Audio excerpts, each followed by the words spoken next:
My name is Will Carter. I'm 55 years old, and I've spent more of my life overseas in uniform than I have at home.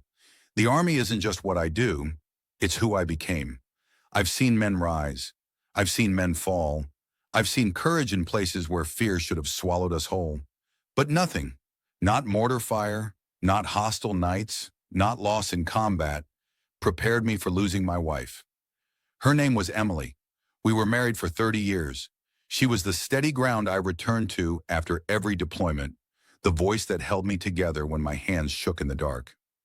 Lung cancer took her slow, quiet, the kind that steals a voice before breath, the kind that gives you time to say goodbye, and somehow still takes more than you were ready to lose.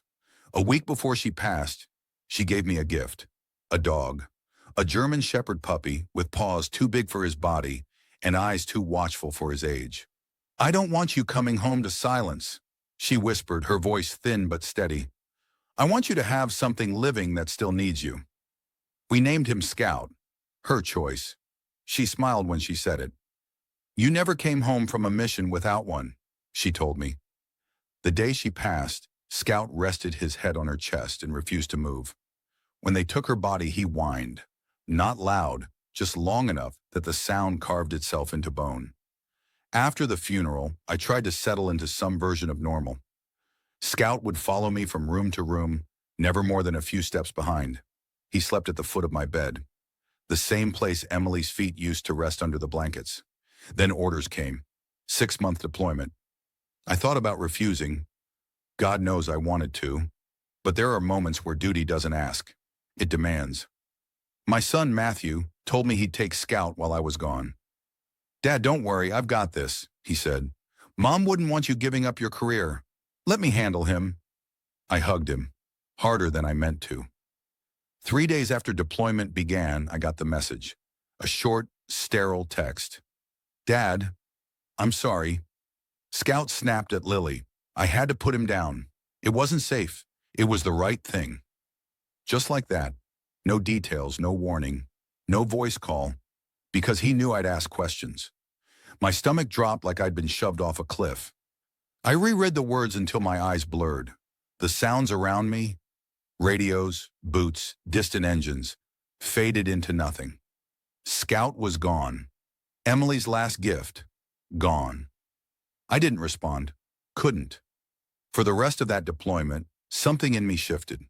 I've buried soldiers, I've written letters home to mothers, but grief, real grief, is different on deployment. You don't get to collapse. You don't get time. You carry it like extra weight on your back. When I finally returned home months later, the house felt wrong. Too still, too staged.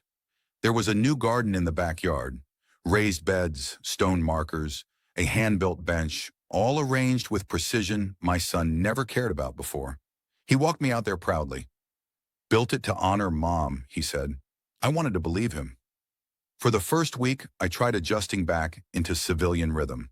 Unit paperwork, VA appointments, nights spent staring at the ceiling. Then one morning at exactly 3:12 a.m., a noise woke me, scratching, rhythmic, persistent. I slipped on boots and went to the back door. Under the motion light, a shape moved. Large, powerful, focused. My breath caught. It was Scout, alive, older, leaner, scarred, but unmistakably him. He didn't look at me, not at first. He was digging, not wild-like, but with purpose, determined, like something buried there was calling him. When he finally turned his head toward me, something in his eyes told me everything. He hadn't escaped. He had returned. And whatever was buried beneath that carefully crafted garden, beneath the stones, beneath the soil, wasn't meant to stay hidden. I walked toward him slowly. Scout paused just long enough for our eyes to meet, then dug harder. My stomach tightened, because in that moment, watching that dog claw at earth like truth itself depended on it. I knew one thing with absolute certainty. My son hadn't told me everything, and whatever Scout had come back to uncover, it wasn't just dirt, it was secrets, it was betrayal. It was the truth Emily never got to say. For a long moment, I just stood there under the weak backyard light, staring at Scout like my brain couldn't decide what was real. My chest tightened, somewhere between relief and disbelief. He was thinner. His fur carried burrs, dried mud, and a few healed cuts. His ribs showed more than I wanted to see, but his stance, his alertness, the way his ears flicked at every sound, that was my dog. That was Emily's dog. I crouched slowly, the same way I would approach an injured soldier. Steady, cautious, not assuming anything. "Scout," I said softly. His head snapped toward me. His tail twitched. Just one small wag. But that was enough. He stepped forward, nudged his nose into my palm, then leaned his full weight against my leg as if exhaustion finally gave him permission to rest. I sank my fingers into his fur and closed my eyes. "You're alive," I whispered. "They said you were gone." He pressed closer, then turned back toward the pit he'd been digging. Whatever waited beneath that soil mattered enough for him to cross God knows how many miles to reach it. Scout wasn't just digging, he was working. Training like his never disappears. Not obedience, not scent tracking, not purpose. My pulse steadied, soldier instincts kicking in. First step, assess the scene. The garden wasn't random. Matthew had designed it with lines too precise, measurements too even. Every stone was placed with intention. Seeing it now, with Scout clawing through the only corner slightly raised higher than the rest, it felt less like a memorial and more like a cover. Scout began digging again with renewed urgency. Dirt flew. The hole deepened. I swallowed hard.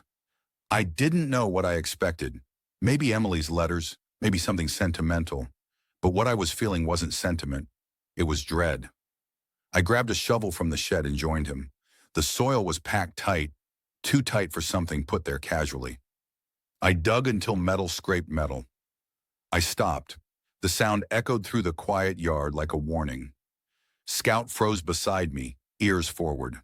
I cleared the remaining dirt with my hands, revealing the top edge of a rusted metal container, about the size of a large ammo box. My breath tightened. I'd handled enough of those overseas to recognize the type. Surplus issue, military grade. Not something someone accidentally buries in a backyard memorial. I lifted it carefully. It was heavy, heavier than sand, lighter than stone. The latch was secured with a small padlock. Scout growled, not at me, but at the box. That told me enough. I stood and carried it onto the patio table. My palms were shaking, something I hadn't felt since Afghanistan. I forced steady breaths. Think like a soldier. Who buried it? Why here? Why now? And why did my son lie about Scout? I went inside, grabbed a pair of bolt cutters, and returned outside. Scout sat at my feet, eyes fixed on the box. I cut the lock in one snap. The lid lifted with a metallic groan. Inside were bundles, airtight bags sealed with heat-welded edges. Not flour, not protein powder. Something fine, white, and professionally packaged. Even without a field test, I knew. Narcotics, a lot of them. Enough to supply a base, enough to destroy lives, enough to get someone killed. My throat dried. My son had hidden drugs on my property. No trafficking-level product.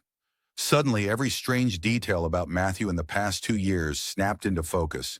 The unexplained money, the attitude changes, the new truck he claimed was financed smart, the sudden distance from family, the nights he avoided calls, and the most telling detail, he'd removed Scout. Scout wouldn't have snapped at anyone, not unless provoked or unless he found something dangerous, which means the dog didn't bite first. My hand tightened into a fist. The truth was ugly, and it was sitting on my patio table under a garden meant to honor the woman who had been the center of our lives. I looked at Scout. He watched me, steady and waiting, like he knew his job wasn't done yet. I knelt beside him. "Good boy," I murmured, my voice rough. "You did what you were trained to do." Scout licked my wrist once, then rested his head against my knee. A cold night breeze passed over the yard. Something in me shifted. Something subtle, but unmistakable. For months, I'd been grieving a dog I thought was gone, and a son I thought I still knew. Now I understood. One had never left my side. The other had crossed a line he could never come back from. And whatever came next, I had to face it not as a grieving husband or a returning father, but as a soldier who finally knew the battlefield he was standing on. I didn't sleep that night, not even for a minute. I sat at the kitchen table with the metal box between my hands, staring at it like it was wired to explode. Scout lay beside my chair, finally resting, his breaths slow and steady. Every so often, his ears twitched toward the back door, as if he expected danger to arrive. And maybe he was right. By dawn, I'd decided one thing. This wasn't something I could handle alone. Not as a father, not as a grieving husband, certainly not as a citizen. This was organized, intentional, and dangerous. People didn't bury that amount of product unless they had supply chains, contacts, and consequences. I'd seen what drugs did to soldiers, how dependence spread silently through barracks, through families. I'd watched strong men shake like leaves, watched good women lose everything, watched kids grow without parents because addiction hollowed them out. But knowing Matthew, my son, was tied to it, that was a wound I didn't know how to process. Around 7 a.m., my phone vibrated. Matthew's name lit up the screen. For a full 5 seconds, I couldn't answer. My thumb hovered, frozen. When I finally picked up, my voice came out level, military neutral. "Morning." His voice was too cheerful, forced. "Hey, Dad, just checking in. You adjusting all right being home?" "Trying," I said. "You busy today?" "Nope, why?" "Come by," I said. "We need to talk." There was a pause, not long, but long enough. "About what?" "Just come," I repeated. "I'll make coffee." Another silence. Then, "Yeah, okay, I'll stop by after 10. When the call ended, Scout lifted his head and looked at me. His tail didn't wag. He just watched me like he was measuring my breathing. "Yeah," I murmured. "I hear it too." At 9:45, I took the metal box back outside and buried it again. Not where Scout dug, but inside the shed under a locked steel cabinet I used for tools and old deployment gear. Then I swept the patio, wiped mud from Scout's fur, and filled his bowl with food. By the time Matthew's truck rolled into the driveway, the house looked like any ordinary, quiet suburban morning. I stood at the doorway and watched him walk up. He looked older than when I deployed, tired lines around his eyes, jaw clenched tight. His clothes weren't dirty, but his boots carried mud from somewhere that didn't match our soil. Darker, finer, like river mud. His eyes darted behind me when I opened the door. He wasn't looking for me. He was looking for Scout. "Dad," he said with a tight smile, "come in." He followed me into the kitchen, where Scout stood waiting. The moment their eyes met, Matthew stiffened. "I thought you said," he started. "I know what you said," I cut in. "Sit." He didn't. Instead, he took a slow step backward. "What's going on?" I motioned to the table. "Sit down." Finally, he did, but not relaxed. His posture stayed upright, guarded, like a man expecting a punch. I sat across from him. "I want to ask you a question," I said calmly, "and I need the truth, not excuses, not stories." His throat worked once. "Did Scout really bite Lily?" Another too long pause. He didn't answer. He didn't need to. I nodded slowly. "Why did you lie to me?" His voice cracked, not scared, but angry.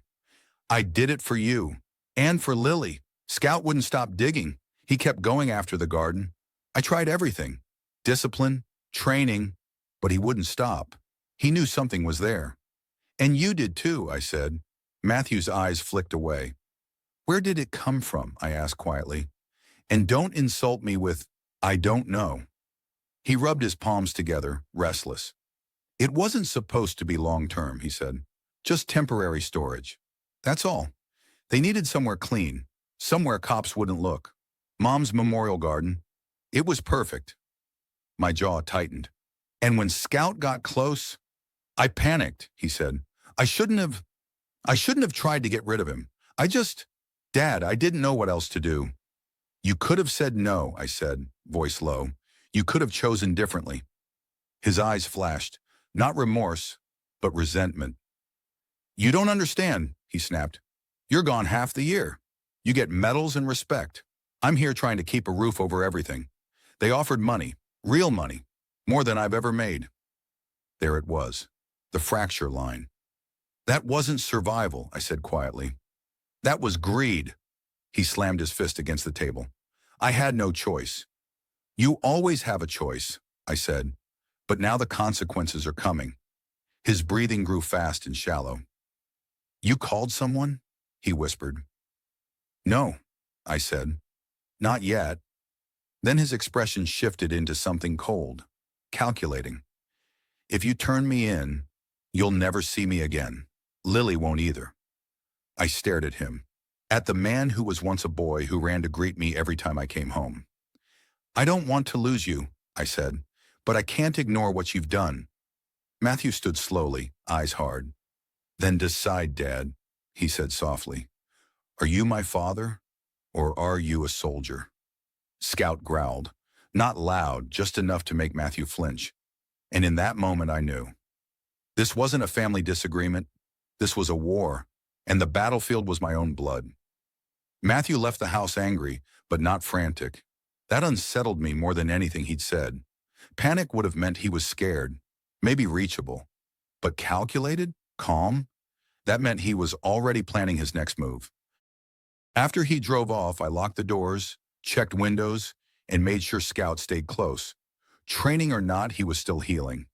He walked with a slight limp, though his eyes remained alert, tracking sounds beyond what I could hear.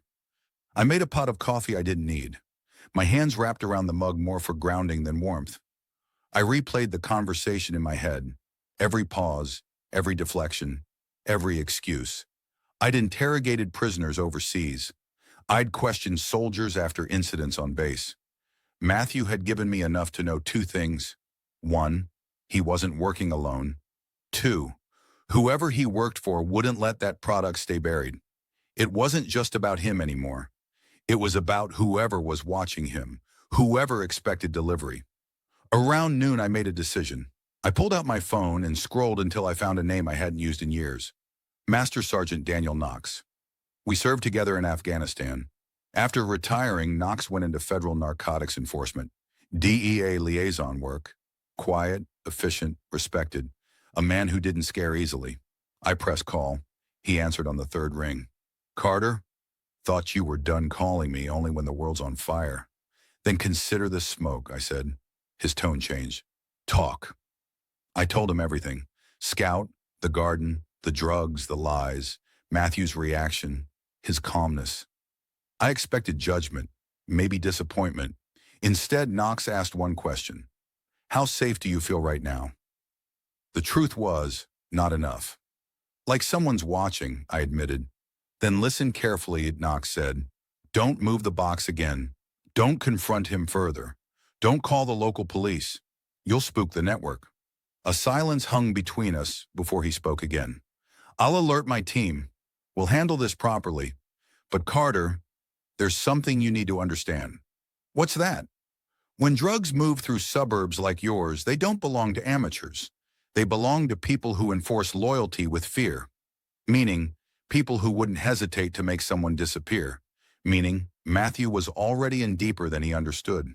Knox promised to send someone for an initial sweep. Surveillance, not confrontation. Before hanging up, his voice softened. Not pity, but shared experience. This isn't on you, and it isn't over. After the call, I sat on the porch steps, elbows on my knees. Scout rested beside me, head against my leg. You knew, I whispered. His ear twitched. You knew something was wrong, and you tried to tell us the only way you could. He shifted closer, silent, loyal.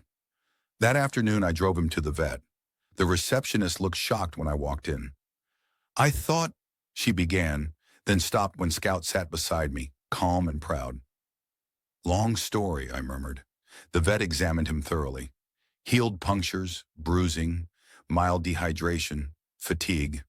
No permanent damage, but enough evidence to show he'd fought hard. When the vet stepped out, I stared at the metal exam table and let myself feel the weight of it.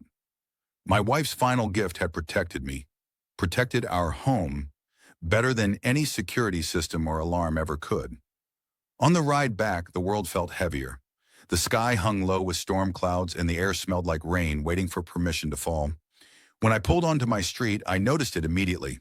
A black SUV parked 2 houses down, tinted windows, engine running, not a neighbor's car.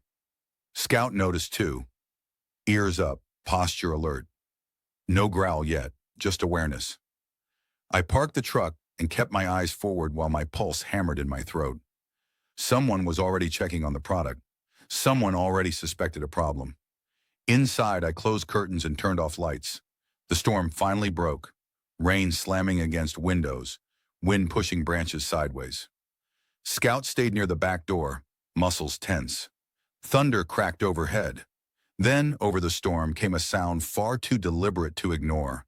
A backyard gate latch clicking. My breath froze. Scout stood, tail rigid, posture leaning forward. Another movement. Slow, cautious footsteps on wet stone. Someone was in my yard. I reached for the drawer beside the hallway desk and pulled out my service pistol. Cleaned, registered, legal. My hand settled on the grip with familiarity I both hated and needed.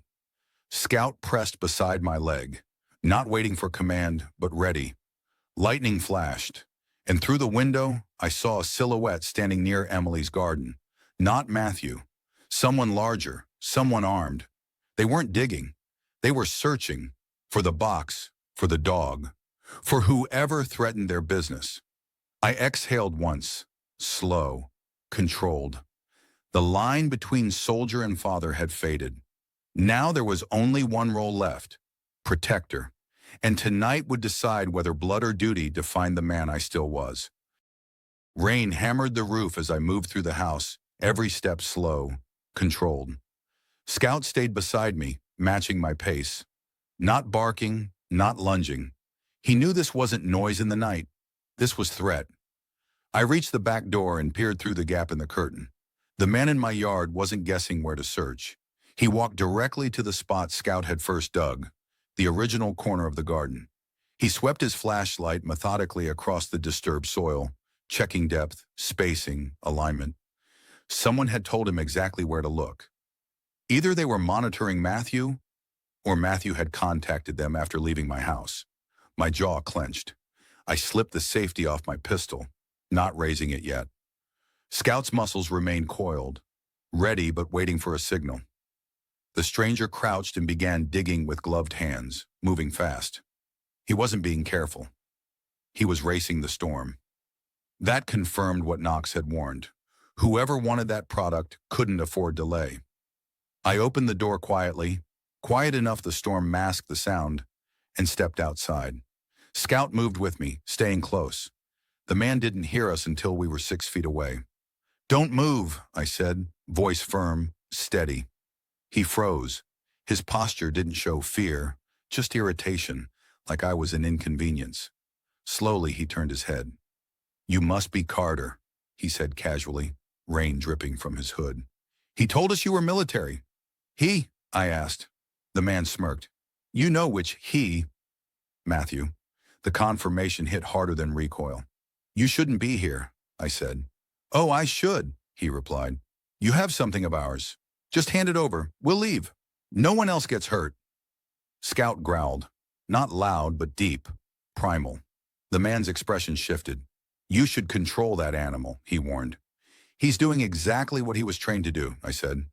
We stood there, the storm pounding, the soil turning to mud beneath our boots. Two worlds colliding, mine built on duty and sacrifice, his on fear and profit. "You think you're protecting your son?" the man said. "But you're not. He's already in this. Too deep." "I know," I answered. He blinked, surprised by honesty. "But whether he drowns," I continued, "will depend on what happens next." For the first time, the stranger's confidence cracked. His hand shifted slightly toward his jacket, movement practiced enough to know it wasn't harmless. I raised the gun, not shaking, not hesitating. "Don't," I warned. Scout stepped forward, teeth bared. The man stopped. We stayed frozen for several seconds, long enough for headlights to suddenly illuminate the yard. Another car. No, not just a car. 3. Unmarked, silent. Doors opening with precision, not urgency. Knox stepped out first, rain plastering his coat to his frame. 2 agents flanked him, focused, quiet, efficient. "Step away from the hole," Knox ordered. The man lifted his hand slowly, glaring at me. Not scared, not defeated, just resigned. You should have taken the deal, Carter, he muttered. Knox cuffed him while agents swept the yard with flashlights. Another team entered the house to secure the perimeter. When Knox approached me, his voice was steady. You did the right thing calling. It doesn't feel like it, I said. He nodded once. Doing the right thing rarely does. Scout leaned against my leg. I placed a hand on his neck, steadying both of us. Knox exhaled. We picked your son up 20 minutes ago, he said quietly. He's cooperating. Might save him years. My throat tightened. Not relief, not victory, just sadness, deep as the storm-soaked earth beneath us. Matthew wasn't a villain, but he'd crossed a line good men don't walk back from without consequences. By the time the agents finished collecting evidence and loading the detainee into a vehicle, the rain had softened to a steady drizzle. The memorial garden, the one built in Emily's name, was no longer a hiding place. It was a crime scene. Before Knox left, he rested a hand on my shoulder. Carter, listen to me. This ends here. You're not responsible for his choices. I nodded, though acceptance would take longer than the storm to settle. When the last car pulled away and silence returned, I stood alone with Scout in the wet grass. The yard smelled of rain, mud, and truth finally unearthed. I looked down at the dog who'd survived betrayal, distance, and attempts to silence him. You brought the truth home, I whispered. You protected what mattered. Scout lifted his gaze, eyes steady and knowing. Inside, I dried him with a towel and sat beside him on the floor. The house still felt too quiet, but Scout wasn't silence. He was presence, he was memory. He was Emily's final piece of love, a shield she left behind. Later that night, as Scout slept near my chair, I finally allowed myself to breathe. I had lost a wife, I might lose a son, but I still had purpose. Tomorrow I'd start repairing what could still be saved and honoring what couldn't. Because in the end, service isn't something you leave on a battlefield. It's something you carry home and protect with everything you have left.